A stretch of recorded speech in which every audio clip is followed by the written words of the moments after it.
रब राखा रब राखा। হ্যালো এভরিওয়ান, আসসালামু আলাইকুম। কী অবস্থা সবার? বৃষ্টির দিনে কার কি ইচ্ছে করছে জানি না, তবে আমার খুবই ইচ্ছে করছে ফুচকা খেতে। জানি না হঠাৎ ফুচকা কেন খেতে ইচ্ছে করছে, তো সাথে সাথে জামাইকে বললাম যে আমাকে ফুচকা খেতে নিয়ে যাও। তো জামাই প্রথমে রাজি হচ্ছিল না, পরে অনেক রিকোয়েস্ট করার পর জামাই অবশেষে রাজি হলো। আর তারপর আমি খুব তাড়াতাড়ি করে রেডি হয়ে গেলাম এবং বেরিয়ে পড়লাম হচ্ছে ফুচকা খাওয়ার উদ্দেশ্যে। তখনও হচ্ছে গুড়ি গুড়ি বৃষ্টি হচ্ছিল, তাই আমরা একটা রিক্সা নিয়ে সোজা চলে গেলাম ভিলেজ পার্কে। আর ভিলেজ পার্কের রাস্তাটা জাস্ট ওয়াও।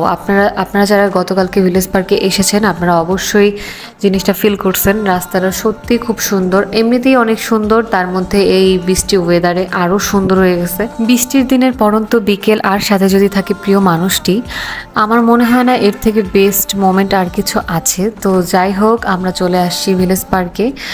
আর ভিলেজ পার্কের ফুচকা আমার কাছে সব সময় বেস্ট লাগে। তো এরপর আমরা রিক্সা থেকে নেমে তাই চলে গেলাম ফুচকা খেতে। আর এইখানের ওয়েদারটা আসলে অনেক সুন্দর ছিল, তাই আমি আগে কিছু ভিডিও আর হচ্ছে ছবি তুলে নিচ্ছিলাম। আমি প্রায় অনেক দিন পরে ভিলেজ পার্কে গিয়েছি। আসলে আগে অনেক যেতাম, বাট এখন খুবই কম যাওয়া হচ্ছে। তো আমরা যখন ভিডিও করতেছিলাম দেখতে পেলাম যে একটা ছেলে কৃষ্ণচূড়া ফুল বিক্রি করছে। তো মিরাজ আমাকে কৃষ্ণচূড়া ফুল কিনে দিল, আর এটা আসলেও অনেক সুন্দর ছিল। ফুলগুলো হাতে এতটাই সুন্দর লাগছিল যে আমি কিছু স্ন্যাপ নিয়ে নিলাম।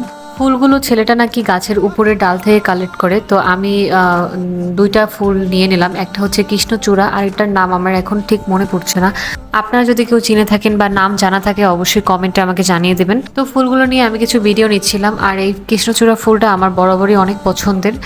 তো মিরাজ আমাকে যে কি পরিমাণ আজকে জ্বালাইছে, আমি এত সুন্দর করে সাজুগুজু করছি আর ও আমারে বলছে আমার নাকি মিষ্টি আলুর মতন লাগতেছে। আচ্ছা আপনারাই বলেন তো আমার কি আসলে মিষ্টি আলুর মতন লাগছে কিনা, কমেন্ট করে অবশ্যই জানাবেন। দুঃখের কথা আর বইলা লাভ নাই, চলেন আমরা এখন ফুচকা খাবো। আর ফুচকা খাওয়ার জন্য আমি যে আংটির কাছে আসি সেই আংটি এখনো আসে না। আংটি যেহেতু আসে না এখন, তো আর ফুচকা খাওয়া বাদ দেওয়া যাবে না। এক আঙ্কেল আছে, উনি হচ্ছে ফুচকা বিক্রি করে, ওনার ফুচকাটা আমি ট্রাই করি নাই কখনো, তো আজকে ফার্স্ট টাইম ট্রাই করে দেখবো আর কি। আর ট্রাই করার পর আমার তো এত ভালো লাগছে ফুচকাটা, আসলে অনেক মজা ফুচকাটা ছিল। রাইট নাও আমি এডিট করতেছি, আমার এখনও ফুচকা খাইতে মন চাইতেছে, আমি জানি না আমি কি করব আর এখন ফুচকা কই পাবো। তো যাই হোক, ফুচকা তৃপ্তি সহকারে খেয়ে দেন হচ্ছে আমি ঝালমুড়ি খাবো, তার জন্য চলে আসছি। আর ঝালমুড়ি আলাদা এত মজা করে ঝালমুড়ি বানাইছে, আমাকে ঝালমুড়ির মধ্যে প্রায় 4 থেকে 5 টুকরার মতন চিকেনের পিস দিছে। আমি জানি না ভিডিও করাতে আমি এই সুবিধাটা পাইছি কিনা, আর সবাইকে আসলে উনি এইভাবে দেয় কিনা। তো আপনারা যারা খেয়েছেন বা খান নাই অবশ্যই খেয়ে দেখবেন, বা যারা খাইছেন আমাকে অবশ্যই কমেন্টে জানাবেন। তো ঝালমুড়ি খাওয়া শেষে এখন এক কাপ চা না খেলেই না। আর আমি এই দোকানের চাটা বেশি পছন্দ করি। এই দোকানের দুধ চা বলেন, তারপর মালাই চা বলেন, মটকা চা বলেন, যে কোনো চাই আমার খুব পছন্দের। তো চা শেষ করে বাদাম কিনে দেন হচ্ছে, আমরা বাদাম প্রেম করতে করতে রিক্সা দিয়ে চলে যাব বাসায়, যেহেতু সন্ধ্যা হয়ে গেছে। আর আমার এখন বাসার বাইরে সন্ধ্যার পরে থাকা উচিত না, তো মিরাজ আমার একটা রিক্সায় করে দিল।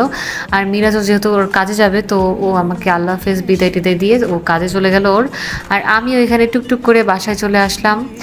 আর বাসায় আসার পথে আমার মনটা একদমই খারাপ হয়ে গেছে। এতক্ষণ ছিলাম দুজন, এখন হয়ে গেছে একজন। তো কি আর করার, এখন আমি বাসার জন্য একটা মোংলাই কিনে সেম রিক্সাতেই আমি হচ্ছে বাসায় ব্যাক করছি।